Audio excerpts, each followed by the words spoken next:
যে কোনো বর্ডার যখন ক্রস করবেন দুইটা ফর্মালিটিস থাকে। এখানে একটা শর্টকাট আছে, এই একটা গুগল ম্যাপ হচ্ছে আপনার এক্স এর মতো, ঠিক আছে?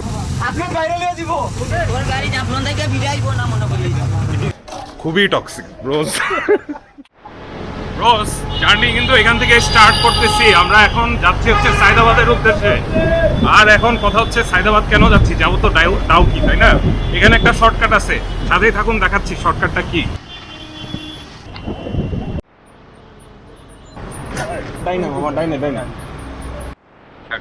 এই হচ্ছে গিয়ে গুগল ম্যাপকে অন্ধবিশ্বাস করার ফল। হ্যাঁ, এই যে দেখেন কোন দিক দিয়ে রাস্তা দেখাচ্ছে। এখন এই দিক দিয়ে হেঁটে এই যে ট্রেকিং এর একটা ফিল দিচ্ছে গুগল ম্যাপ, জানে যে আমরা ট্রেকিং করব। এই একটা সো গাইস, গুগল ম্যাপ কার মতো বলেন তো?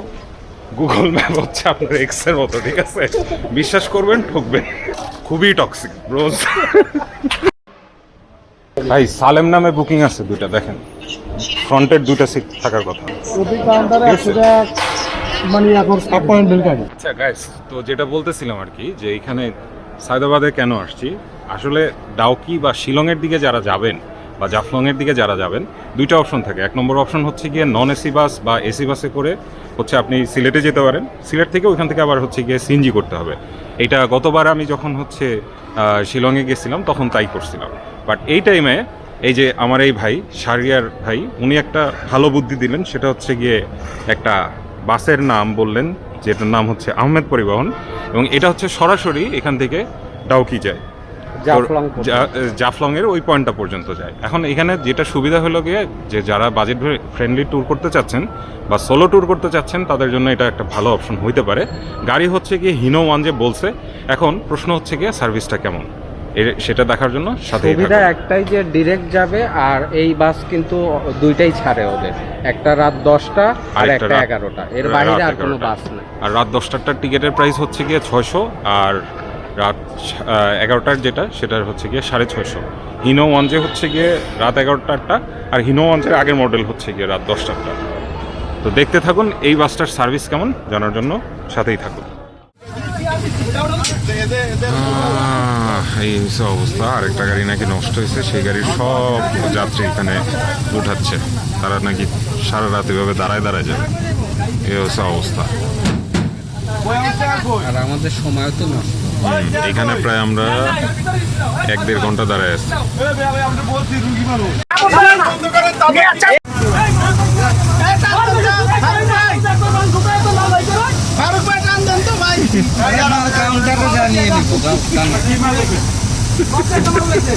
কি ভাই, কি এক্সপিরিয়েন্স বলেন, আপনার অনুভূতি কি? অনুভূত হয়ে গেছে, এখনো তারা টানতে পারতেছে না, মানে কি অবস্থা। আপনার কিন্তু ভাইরাল হয়ে যাবো, বুঝছেন? আপনার ভাইরাল হয়ে যাবো, সব কিন্তু বরাবর। যান যান যান না, তোর গাড়ি জাফলং থেকে বিদায় না মনে করি। বাবারে বড় বড় ছেড়ে। তো বন্ধুরা, ঘড়িতে বাজে এখন 6:30, আর আমরা চলে আসছি তামাবিল স্থলবন্দরের সামনে। আর এখান থেকেই মানে ঝর্ণায় পানি কি আছে কিনা সেটার একটা আগাম বার্তা পাচ্ছি। ওই দূরে কিছু ঝর্ণা দেখা যাচ্ছে। এখানে কয়টা ঝর্ণা দেখা যাচ্ছে, এখানে দাঁড়াই হইতেছে গিয়ে 2টা ঝর্ণা দেখা যাচ্ছে, এবং প্রচুর পরিমাণে পানি দেখা যাচ্ছে। সো আমাদের মানে যে টাইমে আসছি এই টাইমটা হচ্ছে সুইটেবল বোঝা যাচ্ছে। আর এবার হচ্ছে গিয়ে যেই এক্সপিরিয়েন্সটা আপনাদের সাথে শেয়ার করবো সেটা হচ্ছে বাসের এক্সপিরিয়েন্স। বাসের এক্সপিরিয়েন্স খুবই ভয়াবহ ছিল। এটা মানে ডিরেক্ট এখানে খুব কম টাকা খরচ করে এখানে আসতে পারলেও যেই মানে বাজে সার্ভিস ছিল এটা বলার মতো না। আর মানে এমনি ড্রাইভারের ড্রাইভিং স্কিল নিয়েও কিছুটা প্রশ্ন থেকে যায়। আসলে যেভাবে সে রাত্রেবেলায় টানছে বা চালাইছে, ব্রেক করছে, তাতে ঘুমের 12টা বাজছে। আর চোখ দেখলে বুঝবেন যে ঘুমের কী অবস্থা, ঘুমাইছে খুব কম। তো যাই হোক, যেহেতু 7:30 বাজে, জানা মতো হচ্ছে 9টায় খুলে, তাই না? 9টায় খুলে না ইমিগ্রেশন? তো ইমিগ্রেশন জানা মতো হচ্ছে গিয়ে 9টায় খুলে। তো এতক্ষণ আমরা এখান থেকে কিছু দূর থেকে এই ঝর্ণাগুলো দেখার চেষ্টা করব, আর হচ্ছে আমরা একটু নাস্তা করব, ফ্রেশ হব। নাস্তার হোটেল এখনও খুলে নেই, তো এই ফাঁকে আপনাদেরকে এই বর্ডারের যতগুলো ফর্মালিটি আছে সেগুলো একটু ব্যাখ্যা করা যাক। তো ভিউয়ার্স, আমরা এখন বাংলাদেশের সাইডের তামাবিল বর্ডারে। তো যে কোনো বর্ডার যখন ক্রস করবেন দুইটা ফর্মালিটিস থাকে, সেটা আপনি বাই এয়ার করেন অথবা বাই রোড করেন। প্রথমটা হচ্ছে ইমিগ্রেশন আর সেকেন্ডটা হচ্ছে গিয়ে কাস্টমস। ইমিগ্রেশন আপনার দেশের সাইডে যেটা চেক করবে সেটা হচ্ছে গিয়ে আপনার পাসপোর্ট এবং ভিসা। ভিসার মেয়াদ কতদিন আছে, আপনি কতবার হচ্ছে গিয়ে এই বর্ডার দিয়ে গমন করেছেন বা অন্য কোনো বর্ডার দিয়ে গমন করেছেন কিনা, আপনি কোনো দেশের আইন ভঙ্গ করেছেন কিনা, কারণ ইমিগ্রেশন অফিসার সাধারণত পুলিশ অফিসারই হয়ে থাকে। ইমিগ্রেশন অফিসারকে আপনার যে জিনিসটা জমা দিতে হবে সেটা হচ্ছে 1 নম্বর পাসপোর্ট এবং নতুন নিয়মে কোভিড ভ্যাকসিনের প্রথম পাতাটা, এবং অফিসার যদি চায় তাহলে হচ্ছে গিয়ে আপনার এনওসি অর্থাৎ নো অবজেকশন সার্টিফিকেট সেটা সাবমিট করতে হবে। ইমিগ্রেশন অফিস থেকে আপনাকে যে জিনিসটা দেওয়া হবে সেটা হচ্ছে গিয়ে ডিপার্চার কার্ড বা বহিরাগমন কার্ড। এই কার্ডটার ডকুমেন্ট সাবমিটের আগেও দিতে পারে, পরেও দিতে পারে। এটাই সেই ডিপার্চার কার্ড, যেই কার্ডটা ফিল আপ করতে গিয়ে আমাদের বাংলাদেশ থেকে যতগুলো রেমিটেন্স যোদ্ধা অর্থাৎ যারা প্রবাসে কাজ করতে যায় তারা সব থেকে বেশি প্যারা খেয়ে থাকে। কিন্তু এটা ফিল আপ করা কিন্তু খুবই সহজ। এখানে যা যা ইনফরমেশন লাগে তা আপনার পাসপোর্ট এবং ভিসার মধ্যেই আছে। তারপরেও আমি সহজভাবে প্রত্যেকটা ইনফরমেশন বলে দিচ্ছি। 1 নম্বর হচ্ছে গিয়ে নাম। পাসপোর্টের লাস্ট নেম কিন্তু ফার্স্ট নেম হিসেবে থাকে। এখানে ফার্স্ট নেম রাখবেন, লাস্ট নেমের জায়গায় রাখবেন। যেমন আমার নাম হচ্ছে গিয়ে ইসলাম সালেম, তো আমি লিখব ইসলাম সালেম ক্যাপিটাল অর্থাৎ বড় হাতের অক্ষরে। সেক্স সিলেক্ট করবেন, পুরুষ না মহিলা সেটা। ন্যাশনালিটি দিবেন হচ্ছে গিয়ে বাংলাদেশি, বড় হাতের অক্ষরে আবারও। পাসপোর্টের নাম্বার পাসপোর্ট থেকে বসিয়ে দিবেন। 6 নম্বর হচ্ছে গিয়ে পাসপোর্টের মেয়াদ উত্তীর্ণের তারিখ, এটা হচ্ছে গিয়ে পাসপোর্ট থেকে বসিয়ে দিবেন। 7 নম্বর ফ্লাইট নম্বর, এটা খালি রাখবেন কারণ যেহেতু হচ্ছে বাই রোডে ট্রাভেল করতেছেন। 8 নম্বর হচ্ছে প্রস্থানের তারিখ অর্থাৎ যেদিন আপনি চলে যাচ্ছেন সেদিনের ডেটটা দিবেন। 9 নম্বর বাংলাদেশে অবস্থানকালীন ঠিকানা, এটা খালি রাখবেন, এটা বিদেশিদের জন্য। বাংলাদেশি নাগরিকদের জন্য এই পার্টগুলো ABCD এই পার্টগুলো ফিল আপ করতে হবে। ভিসা নাম্বারটা দিবেন, ভিসার উপরে হচ্ছে যে নাম্বারটা থাকে সেটাই ভিসা নাম্বার। ভিসার ধরন হচ্ছে গিয়ে আমরা যেহেতু ট্রাভেল করতেছি সেজন্য টি।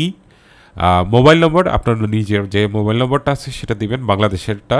মেয়াদ উত্তীর্ণের তারিখ হচ্ছে গিয়ে ভিসার মধ্যেই পেয়ে যাবেন, লেখা থাকে এই জায়গাটাতে। ভ্রমণের উদ্দেশ্য এখানে দিবেন ট্রাভেল বা সাইট সিইং। তারপরে আপনি সিগনেচার করবেন এবং হচ্ছে আজকে অর্থাৎ যেদিন আপনি বর্ডার ক্রস করতেছেন সেটার তারিখ এখানে দিয়ে দিবেন। আর কাস্টমস হচ্ছে কি আপনি ব্যাগে কি কি ক্যারি করতেছেন, ট্রাভেল ট্যাক্সটা পে করছেন কিনা সেটা চেক করবে। তো আমি যেহেতু এখন তামাবিল বর্ডারে অর্থাৎ বাংলাদেশের সাইডের বর্ডারে আছি, পিছনে এই অফিসটা হচ্ছে গিয়ে আপনার হচ্ছে ইমিগ্রেশনের।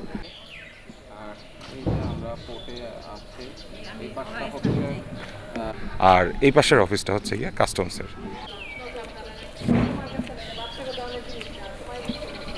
এই দুইটাতে যখন হচ্ছে গিয়ে কাজ হয়ে যাবে তারপরে হচ্ছে গিয়ে বর্ডার গার্ড হচ্ছে গিয়ে আপনার সব কিছু আরেকবার পাসপোর্ট চেক করবে। তো এই হলো একটা দেশের সাইডের ফর্মালিটি। সেম জিনিসটাই আবার হচ্ছে যখন যেই দেশেই যাবেন ওই দেশের বর্ডারে গিয়ে একই কাজ করতে হবে। তো এই হচ্ছে গিয়ে এখানকার ফর্মালিটিস। আমাদের হচ্ছে গিয়ে এই বাংলাদেশের সাইডের ফর্মালিটিসগুলো শেষ। কাস্টম, ইমিগ্রেশন এবং হচ্ছে গিয়ে বর্ডার গার্ড বাংলাদেশকে আমাদের ইয়েটা এন্ট্রি করছি। আর হচ্ছে এখন আমরা ইন্ডিয়ার সাইডের ফর্মালিটিসগুলো সারবো। ইন্ডিয়ান সাইডেও কিন্তু ফর্মালিটিগুলো মোটামুটি সেম। ইমিগ্রেশনের ক্ষেত্রে এই ক্ষেত্রে আর নতুন করে কোনো ডিপার্চার কার্ড লাগে না। আর আমাদের পাসপোর্টের সাথে যে ডলার ইনভেস্টমেন্ট করা আছে সেটা ইন্ডিয়ান কাস্টমস অফিসার দেখতে চেয়েছিলেন। আর ব্রোস, যাদের কাছে এই ফর্মালিটিগুলো একদম নতুন মনে হচ্ছে, এই টার্মগুলোর সাথে কানেক্ট করতে পারতেছেন না, তাদের জন্য যেটা গুড নিউজ সেটা হচ্ছে এই ট্রাভেল ব্লগ সিরিজ পুরোটা আপলোড করা শেষ হওয়ার পরপরই আমি একটা কমপ্লিট ইন্ডিয়ান ভিসা কিভাবে করবেন সেটার গাইডলাইনের একটা ভিডিও আপলোড করব, যেটা দেখে আপনারা কারো হেল্প ছাড়া, কোনো দালাল ছাড়া নিজেই ভিসা করে ফেলতে পারবেন। তো সেই পর্যন্ত একটু অপেক্ষা করুন। তো আমাদের ইমিগ্রেশন পার্টে সবগুলো ফর্মালিটি শেষ। আমরা যেটা করছি ওইখানে বাংলাদেশের বর্ডারে যেটা করছি সেটাই অপোজিটে হচ্ছে গিয়ে এখানে প্রথমে বিএসএফকে আমাদের পাসপোর্টগুলো দেখাইতে হচ্ছে। ইমিগ্রেশন অফিসে কিছুক্ষণ ওয়েট করছি, ইমিগ্রেশন অফিসার আসছিল না, দেরি করছে, মানে ওনাদের অফিস টাইম বুঝতেছেন। তো এখানে হচ্ছে গিয়ে আধা ঘন্টা পরে থেকে শুট। ইমিগ্রেশন শেষ করে তারপরে কাস্টম শেষ করলাম। কাস্টম শেষ করার পরে আমরা বেরোলাম এইখানে। তো সিল এইভাবে হিসাব করতে হবে যে বাংলাদেশের পার্টে হচ্ছে গিয়ে একটা ইমিগ্রেশন সিল আর এই পার্টে হচ্ছে ইমিগ্রেশন এবং কাস্টমসের সিল। এটা সবাই খেয়াল রাখবেন, এটা ভুল হয়ে যায় অনেক সময়। তো যাই হোক, 3টা ফর্মালিটি শেষ করে আমরা এখন হাঁটতেছি হচ্ছে গিয়ে ডাউকি বাজারের উদ্দেশ্যে, কারণ আমরা এখান থেকে ট্যাক্সি নিব না। আমাদের যেখানে যাওয়ার ডেস্টিনেশন সেটা পায়ে হেঁটেই দেখা যাবে। চলুন আমাদের সাথে। ওই যে দেখেন সামনে ওটা বাজার দেখা যাচ্ছে, আমরা চলেই আসছি, 10 মিনিটও হাঁটি নাই। এই যে এখন আমরা চলে আসছি হচ্ছে গিয়ে ডাউকি বাজারে, এখান থেকে ডাউকি বাজার স্টার্ট হয়।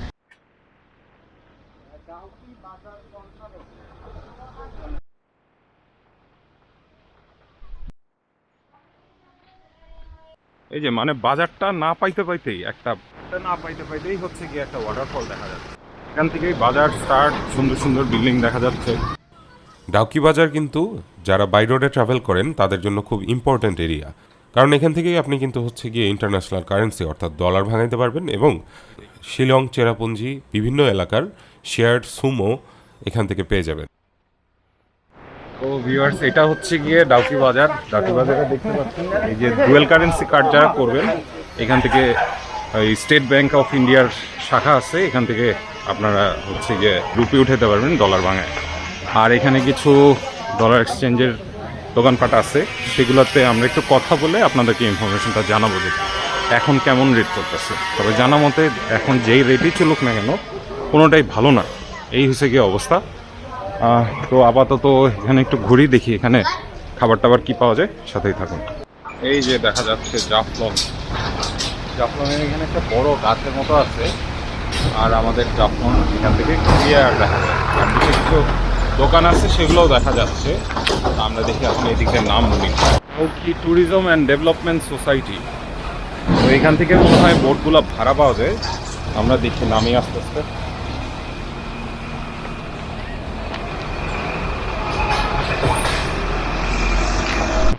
জাফলংয়ের দিকে, হ্যাঁ, ডাউকিতে এসে যাচ্ছি জাফলংয়ে, মানে আবার দেশে ফেরত যাচ্ছি, দেশের মায়া ত্যাগ করতে পারিনি।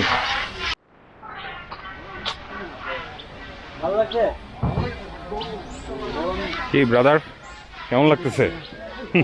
গরম, হ্যাঁ আসলেই। কোন পর্যন্ত যেতে দেয় আমাদের? নিচে হ্যাঁ, নিচে কোন পর্যন্ত? ওই পর্যন্ত না, ওইটাই বলতেছি যে বাংলাদেশে কোন পর্যন্ত। সো এইখানে যেই প্লেসটাতে আছি এটা হচ্ছে গিয়ে জাফলং, আর মেঘালয়ের ডাউকি বলা হয়। এই যে দেখেন পিছনে হচ্ছে গিয়ে বাংলাদেশ, আর বাংলাদেশের এই মাঝামাঝি যে জায়গাটাতে দেখতেছেন এই নদীর এই অংশটা, এই পাশ থেকে হচ্ছে গিয়ে ইন্ডিয়া, এই পাশ পুরাটা হচ্ছে গিয়ে ইন্ডিয়া। তো এখানে বোটিং করা যায়, এই বোটগুলা ভাড়া পাওয়া যায়। এই বোটগুলা হচ্ছে গিয়ে 800 টাকা করে নেয়, 1 ঘন্টার মতো ঘুরায়, আর হচ্ছে ওরা এই পার্টে কিছু দেখাবে আর ওইদিকে নিয়ে কিছু দেখাবে। ওইদিকে একটা সাদা পাথরের মতো জায়গা আছে যেখানে হচ্ছে গিয়ে নামা যায়, আর কিছু সুন্দর ল্যান্ডস্কেপ আছে, সেগুলো দেখায় ওরা। ওই দূরে যাদের দেখতেছেন তারা হচ্ছেন বাংলাদেশি পর্যটক। এইটা হচ্ছে গিয়ে বিএসএফ এর একটা ঘাঁটি মনে হয়, এখান থেকে মনিটরিং করে তারা। তো এই হচ্ছে গিয়ে অবস্থা। আমরা ডাউকিতে বোট নিলাম না, কারণ এইখানে মূলত বোট নেয় যারা ইন্ডিয়া থেকে ঘুরতে আসে, অর্থাৎ ইন্ডিয়ানরা বাংলাদেশ এবং হচ্ছে গিয়ে এই বর্ডার এলাকাটা ঘুরে দেখার জন্য তারা এই বোট সার্ভিসটা নিয়ে থাকে। আমরা এমন একটা এলাকায় বোট সার্ভিস নিব যেটা এই অত্র এলাকার সবথেকে সুন্দর বোট সার্ভিস। সাথেই থাকুন, দেখতে পাবেন।